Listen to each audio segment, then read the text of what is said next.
Agora da questão do Banco Master, Lauro Jardim ontem soltou duas, que vocês escolhem qual é a melhor. A primeira delas, o Laurão fala assim: o contrato do Master com o escritório da mulher de Dom Pedro III. Entre os documentos recolhidos no Banco Master pela PF na Operação Compliance Zero no mês passado está o contrato de honorários do escritório da mulher de Dom Pedro III. Só tem essa matéria. Colocou só para fazer o circo pegar fogo. Mas o que realmente tomou conta aí do debate público ao longo do dia de ontem foi essa. Decisão de Toffoli sobre Master atendeu a um recurso de Augusto de Arruda Botelho, seu companheiro de viagem. Você vê, mas como assim companheiro de viagem? Foi atendendo ao recurso de Augusto de Arruda Botelho, advogado de Luiz Antônio Bull, diretor de compliance do Banco Master, que Dias Toffoli decidiu na quarta passada dar acesso a todos os elementos de prova já documentados na investigação da PF que sejam do interesse do seu cliente. Toffoli determinou que todas as novas ações e medidas de investigação passem a ser previamente submetidas não mais à Justiça Federal, mas ao crivo do Supremo, ou seja, ao crivo do próprio Toffoli, agora o guardião master do processo.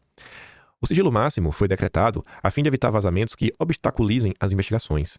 Dias antes de tudo isso, Toffoli foi a Lima, no Peru, ver o seu Palmeiras conquistar mais um vice-campeonato, desta vez da Libertadores. Viajou no jatinho privado do empresário Luiz Oswaldo Pastore. Com os dois batendo a bola no mesmo voo, estava, olha a coincidência, Arruda Botelho. Aí eu já fui dar um bisu, né? Eu tava dando um bisu e fui pegar umas coisinhas curiosas. Quem não sabe quem é Augusto de Arruda Botelho, é esse rapazinho aqui, ó, ganhando medalha do Lula. Que bonito, hein? Aí você fala, meu Deus, como é que pode? No mesmo voo. A Globo já saiu em defesa. E a Globo disse, ó, gente, não se preocupa não, pessoal. O Toffoli disse que não conversou nada do Banco Master com o Augusto de Arruda Botelho no voo. Né? O Valdo Cruz te garante que eles não falaram disso dentro do voo. Viu, gente? E vocês têm que acreditar na Globo, viu? Pelo amor de Deus. Escuta só. O ministro Dias Toffoli reconhece que viajou realmente no jatinho do empresário Luiz Oswaldo Pastore. Ele disse que é amigo dele, né? E que Augusto Arruda Botelho realmente estava no voo. Ali são todos palmeirenses, foram lá e voltaram um pouco frustrados porque o Flamengo derrotou o Palmeiras. Pois bem, o ministro Dias Toffoli diz que durante o voo não falaram de Banco Master. O ministro Dias Toffoli reconhece que viajou realmente de Banco Master. Durante o voo não falaram de Banco Master. Durante o voo não falaram de Banco Master. Durante o voo não falaram de Banco Master, gente. Pelo amor de Deus, né? Vocês odeiam o Toffoli, pô. O Toffoli é tão gente boa. Aí a Folha de São Paulo vem trazer algumas coisas importantes. Toffoli foi a Lima em jato privado com advogado. O que a Folha traz de diferente? Data. Traz a data. A viagem ocorreu na sexta, dia 28 pela manhã. E eles voltaram no domingo, dia 30. No voo eles não falaram nada, né? E será que nessa passagem lá por Lima eles falaram alguma coisa? O Valdo Cruz realmente pode não estar mentindo, né?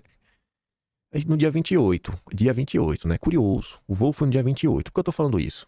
O Felipe Recondo, que não é um cara de direita, é um jornalista, fala assim, ó. 3 dados sobre a viagem do advogado Augusto de Arruda Botelho e de Dias Toffoli para assistir ao jogo do Palmeiras no mesmo jatinho. O voo partiu de São Paulo às 10h30 do dia 28. A reclamação do Banco Master foi autuada às 1h34 do dia 28. E o Toffoli foi sorteado, né? Foi sorteado como relator às 6h13 do dia 28. No mesmo dia. Aí eu fui atrás de dar um bisu, só pra olhar e realmente tá aqui, né? Foi autuado dia 28 e foi distribuído o sorteio no dia 28. Dia 28 que eles estavam no avião juntos. E só voltaram dia 30. Que coisa, né? E depois de voltar, teve isso daí, né? Decretou sigilo. Ai, meu Deus do céu, velho. Brasil é demais. Brasil é maravilhoso. Aí a Folha escreveu um editorial. A mal explicada decisão de Toffoli, no caso Master. Não sei se eu tomo mal explicada assim, não. Em um despacho de míseras 3 páginas, Toffoli transformou o caso do Banco Master em um enigma impenetrável. Com ligeireza espantosa, o magistrado determinou a remoção do processo da Justiça Federal para as mãos da corte mais alta do país, invocando a prerrogativa de foro de um deputado mencionado em contrato apreendido pela PF.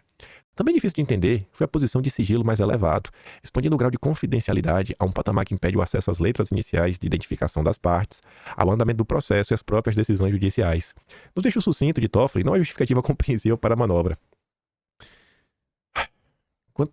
Gente, tem como o ser humano entender a Deus? Entender o seu Criador?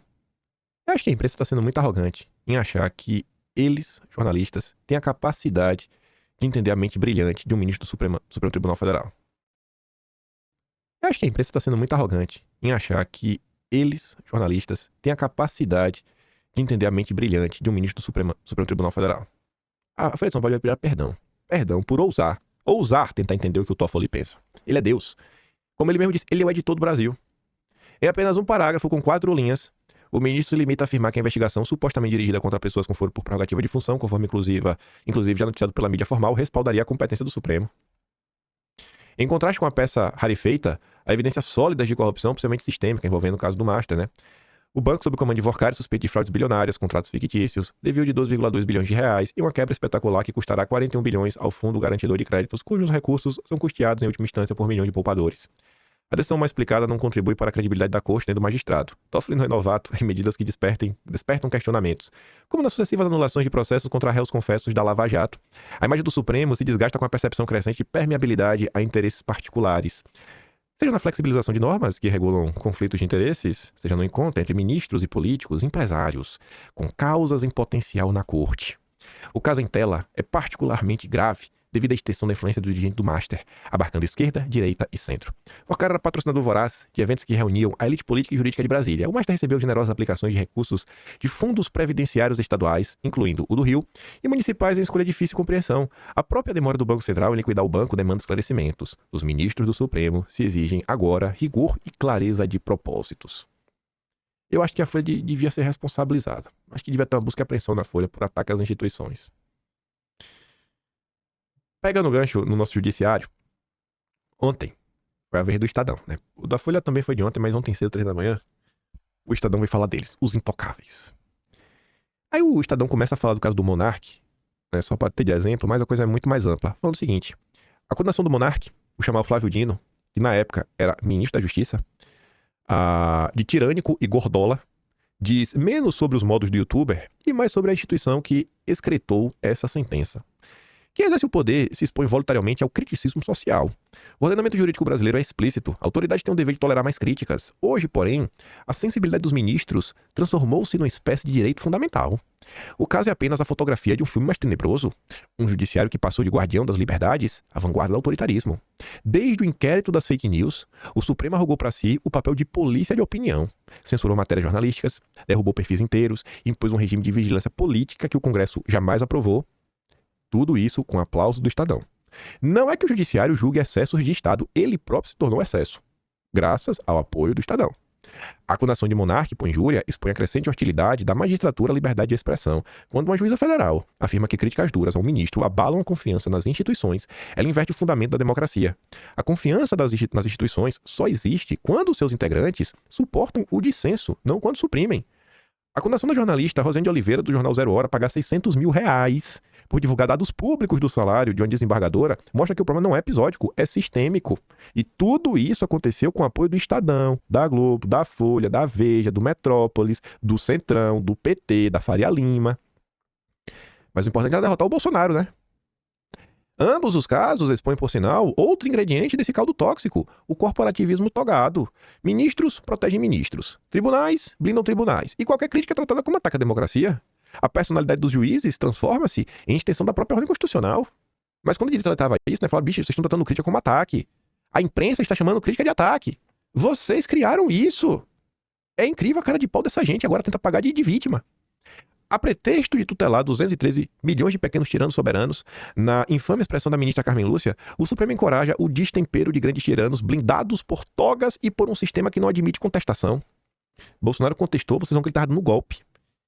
Era um ataque organizado para deslegitimar as instituições. Não era contestação.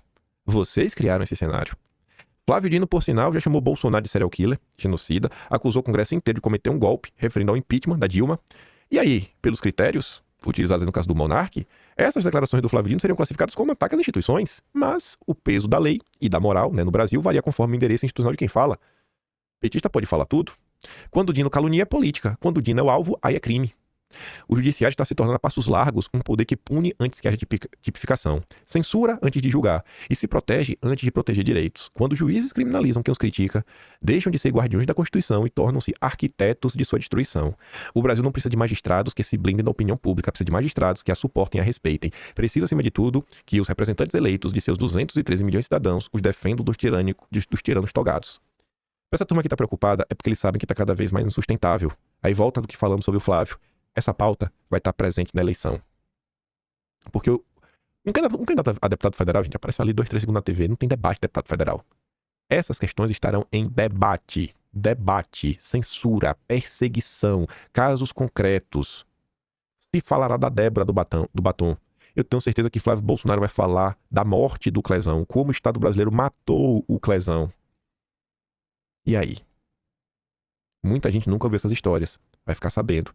E talvez ao ficar sabendo disso, vai falar, pô, bicho, tem como deixar o Lula no poder, mas não. Realmente, o judiciário passou de todos os limites do aceitável.